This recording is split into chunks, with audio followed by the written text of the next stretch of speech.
Un film che ha fatto sognare, ma che ha anche scandalizzato qualcuno. Ma dove si nascondono davvero i luoghi di The Dreamers di Bernardo Bertolucci? E la casa dove vivevano Isabella e Matthew esiste davvero o era uno studio? Oggi li andiamo a scoprire uno per uno. Se non siete iscritti, iscrivetevi immediatamente al canale per altre location e buona visione! Ciao e benvenuti in un nuovo video location! Yeah! Oggi passeggeremo tra le strade di Parigi in cerca delle location di uno dei miei film preferiti di genere degli anni 2000. Sto parlando di The Dreamers di Bernardo Bertolucci.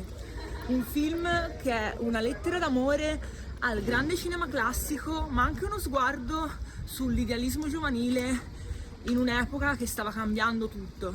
Adesso sono davanti alla Cité de l'Architecture, proprio dove si apre il film.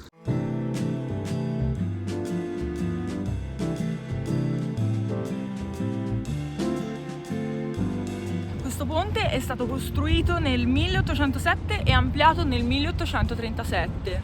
È proprio laggiù che Matthew incontrerà per la prima volta i due fratelli, Theo e Isabelle, una bellissima evergreen nel suo debutto cinematografico.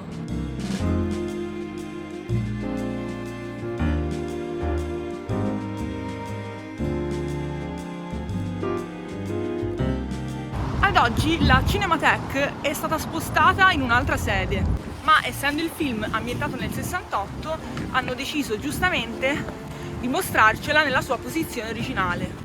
I giovani registi passavano giornate intere qui dentro a guardare proiezioni, commentare film.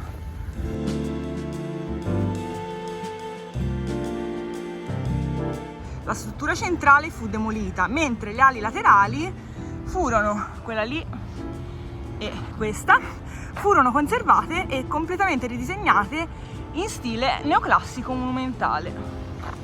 Se vi state chiedendo perché fu spostata, è perché lo spazio ormai era inadeguato e dopo un incendio, fortunatamente senza gravi conseguenze, hanno deciso di trasferire la sede in un edificio più appropriato. Cioè, qui è proprio dove Isabelle si incatrena, vabbè, tra virgolette, all'ingresso. Cosa che tra l'altro, non so se lo sapete, ma è ispirata a un fatto realmente accaduto. Nel 1968 molti studenti protestarono proprio davanti alle Palais des Chalons, questo qui, contro il licenziamento di Henri Langlois della Cinémathèque da parte del governo. Nel film lo si vede in qualche frame, è un attore, ma molto somigliante, vedete? Non era soltanto un archivista, era un vero e proprio eroe del cinema, ragazzi. Fondatore della Cinémathèque francese, salvò migliaia di film dalla distruzione e formò un'intera generazione di registi. Oggi questa parte dell'edificio ospita la Cité de l'Architecture, un grande museo e centro culturale di Parigi aperto nel 2007, dedicato all'architettura, all'urbanistica e al patrimonio architettonico francese. Questa credo sia la sua entrata secondaria o uscita di sicurezza, non l'ho capito sinceramente. Comunque il cancello è lo stesso del film, ma la scritta no. Nella pellicola c'era scritto Musée du Cinéma.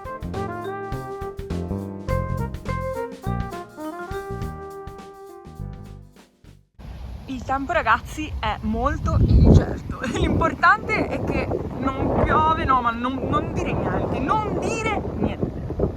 Shit, Aldo, Giovanni e Giacomo. Non dire niente. Indovinate la prossima location? Ebbene sì, è davvero un hotel. Si chiama Hôtel des Senlis e si trova al numero 9 di Rue Malebranche, nel centro di Parigi.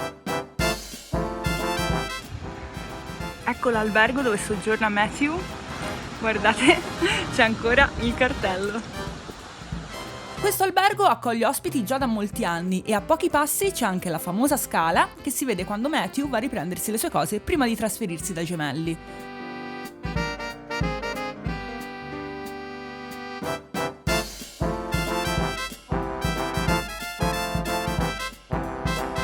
Ho provato a farmi qualche ripresa decente, ma subito dopo hanno iniziato a pulire la strada. Guardate l'omino, mi guardava malissimo. Adesso andiamo in una delle location principali del film, ragazzi. Perché? Perché nascosto dietro una facciata in questa zona, laggiù in fondo, in una piazza molto tranquilla, si cela l'universo segreto di Isabelle e Theo. E diciamolo, ragazzi, per noi appassionati di Daydreamers e di architettura, il palazzo dove vivono Isabella e Teo è il vero protagonista del film. Strada di Napoli! Eccolo laggiù, ora andiamo proprio davanti.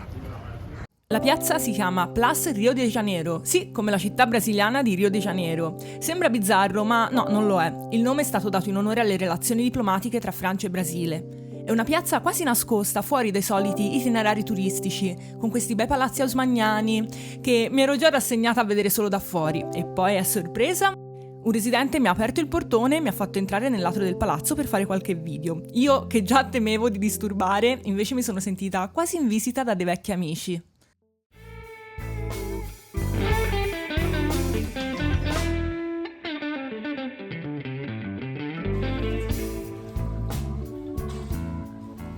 L'appartamento era stato perfettamente arredato e arricchito di poster vintage, pile di libri disordinati. Bertolucci voleva che lo spettatore sentisse l'intimità dello spazio.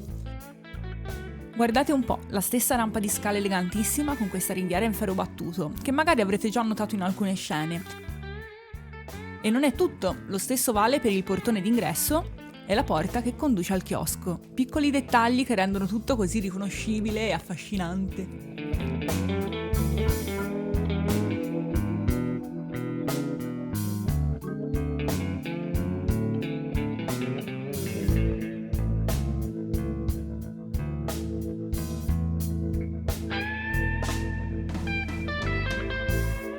Proprio di fronte, dietro questo bel cancello, c'è il Parc Monceau, spero di averlo pronunciato bene, spesso associato alla pittura impressionista, Monet, Renoir. Era il giardino privato più stravagante di Parigi. Alcune fonti suggeriscono che gli interni siano stati ricreati in studio, ma in realtà no. La troupe si ritirò qui, in questo appartamento, per settimane per lasciar crescere il legame tra attori e ambientazione. Inoltre, in molte scene possiamo vedere i palazzi proprio di fronte alle finestre. Vedete? Confrontandoli con gli screen, sono proprio loro.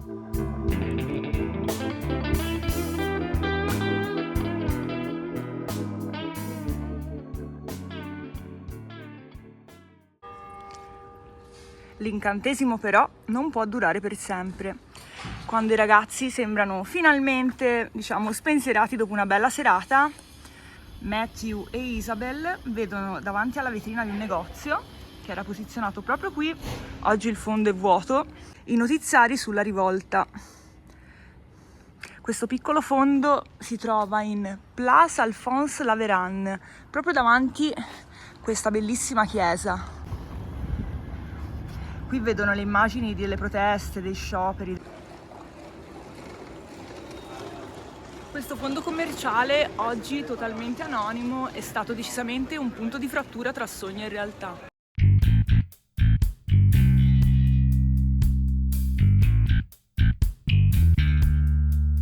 Qui ragazzi mi sembrava di vedere i libri ammassati proprio come nel film attorno a questo lampione, un dettaglio che richiama il periodo del Maggio francese del 68 appunto, periodo in cui è ambientato il film. Un periodo di fermento politico e culturale in Francia, caratterizzato da proteste studentesche contro l'autorità e la repressione culturale. I libri rappresentavano simbolicamente la resistenza alla censura e alla repressione delle idee. E così si chiude il nostro viaggio attraverso le location parigine di The Dreamers, tra vie eleganti e un appartamento pieno di fragilità, sogni e utopie. The Dreamers è uno dei miei film preferiti e camminare per queste strade sapendo cosa è stato girato qui, devo essere sincera, è veramente un'emozione unica.